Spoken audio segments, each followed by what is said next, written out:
Hi, Sandi Maki here with a little bit of heavy breathing just before midnight. I was thinking to myself about how to start heavy breathing tonight because I know that I want to talk about moments, and I want to talk about the moment that I went from anticipating things that were going to happen in the future to the point where I realized every moment along the way was important. I can remember when I was a kid, probably in about 5th grade, I really significantly remember when I wished forward for something. I think my family was planning a trip to Disney World, and I knew that it was coming up.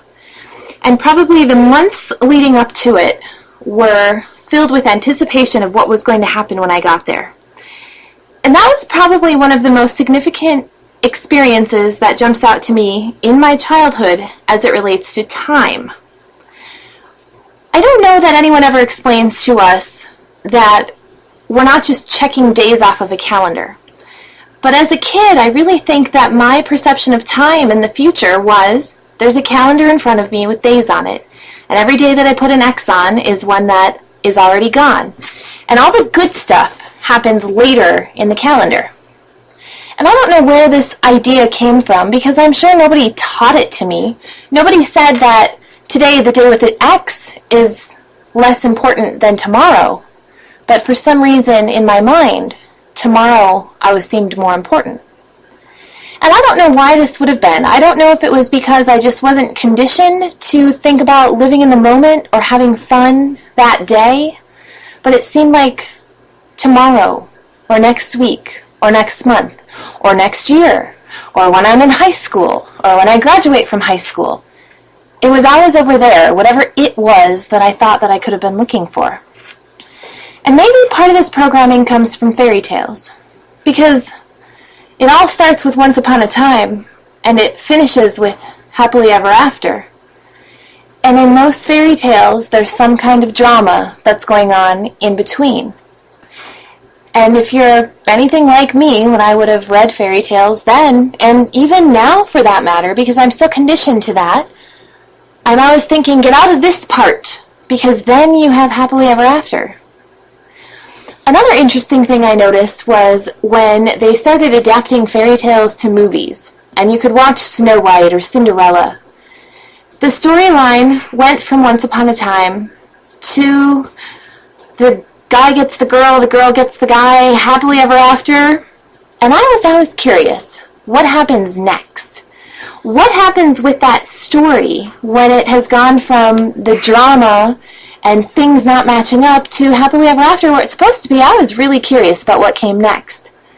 And I think people producing the movies were curious about what came next, because pretty soon we had part 2, take 2. And somehow the second was never quite as fulfilling as the first. Maybe it's because drama had to be artificially manufactured, because happily ever after already happened, so now we have to introduce drama in order for us to take it from a once upon a time to something happens in between to another happily ever after. Well, I think somewhere along the way I came to a new realization. And that new realization is that there's a whole lot of time in between the beginning and the perceived end, which really isn't the end, but just another beginning. And that's the part where life happens. That's the part where we wake up every day not to cross a day off of the calendar, but to welcome and embrace a new day that's here. And I don't know that there's a magical age when this needs to happen. Maybe some people never go through what I went through. Maybe I was different somehow. But I have the feeling that I was relatively normal, and normal in this case was crossing dates off a calendar, and I don't think that's awesome.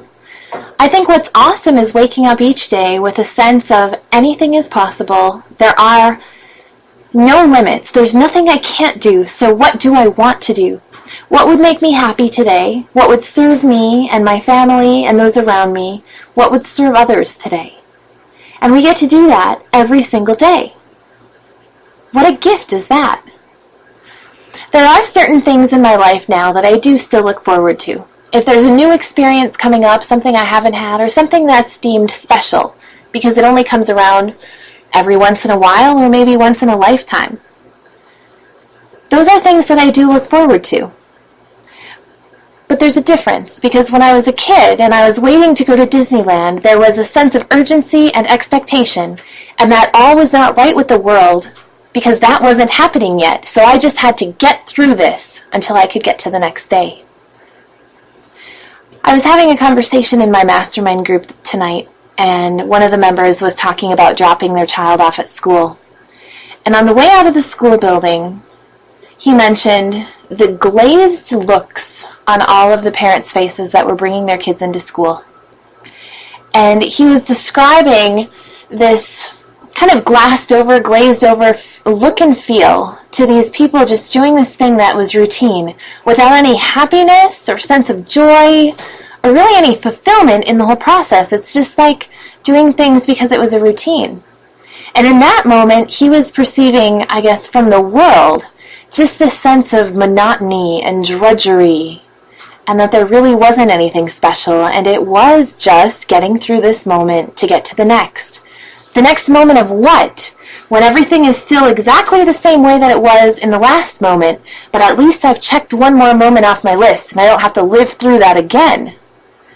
And that just made us all sad. Because there is so much more to life. Yet I know that there's a lot of people that are living in that space. Living in that space thinking about checking the next thing off of the social dream box, whatever that is, the social dream, the things that we woulda, coulda, shoulda are supposed to do. So we could just be waiting to check things off the social dream box, or we could be doing things because everybody tells us we're supposed to, or we could just be doing things because we haven't really made any decisions and we really don't know what else we could be doing. That's unfortunate. Well, fortunate in a sense that everyone has the opportunity to do that, and yet unfortunate because there's so much untapped joy, happiness, and potential that's missed when it's just checking X's off a calendar. Some days and some weeks, maybe I just do this. But I really don't think that I do. I think at the most, maybe I'll have a couple uncomfortable moments, and then I'll run through a series of things in my head that say, what could I do to think about this differently? How could I make this better? What would be more fun than this? Or is this just something that I need to do until the next moment of the thing that I really want to do? So what is that thing that I really want to do? Because maybe somehow doing this in this moment serves me in the next moment. I don't know that I have the answer for this. I would just encourage you, if you're already living your moments to the fullest and anticipating what's going to happen, and it's not as if you're checking days off a calendar, then hey, I applaud you.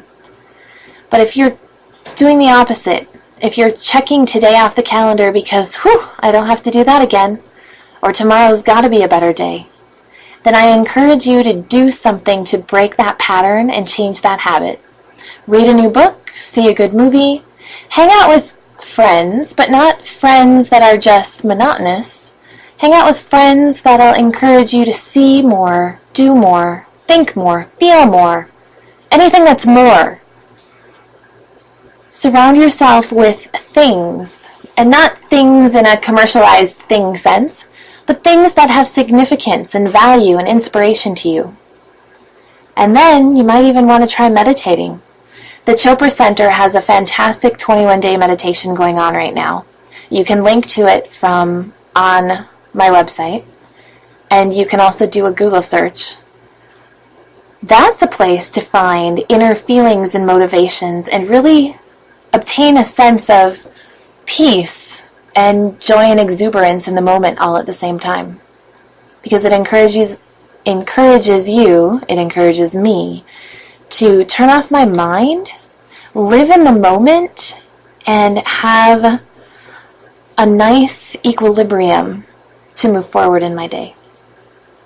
So there is a significant difference between once upon a time and happily ever after. And I think the bonus comes in when you realize that happily ever after means this moment and the next moment and the next. So my wish for you is to ponder all this and create as many happily ever afters as you possibly can, because they'll just keep on coming day after day after day, full of abundance and joy and opportunity for us to do, be, have, and experience absolutely anything in this lifetime that we want to. Because there are no limits. Anything is possible. And it just takes thinking in a certain way for us to realize what that's all about. Thanks for listening. Until next time.